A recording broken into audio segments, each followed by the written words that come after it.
اليوم ما دخلناش للدار بكري، والام تاعي تحداتني قالت لي نخلي عليك العشاء، دير لنا حاجه سهله خفيفه وبنينه. نط خبطتهم بواحد الوصفه توجد في ربع ساعه ودائما يبغوني نديرها لهم.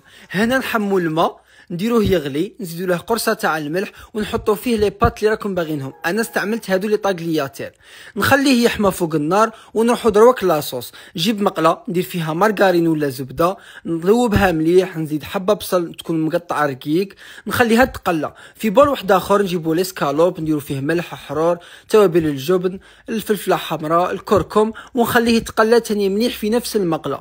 نقلع هذاك السكالوب ونعاود نرد هذاك البصل نخليه يزيد يذوب شويه، نزيد عليه طوماطيس مقطعه نخليها تذوب هكا وتشرب هذيك لاصوص. نزيدو طوماطيس تاع قوطي ملعقه كبيره، ونزيد كاس كريمه الطبخ، نخلطوهم غايه.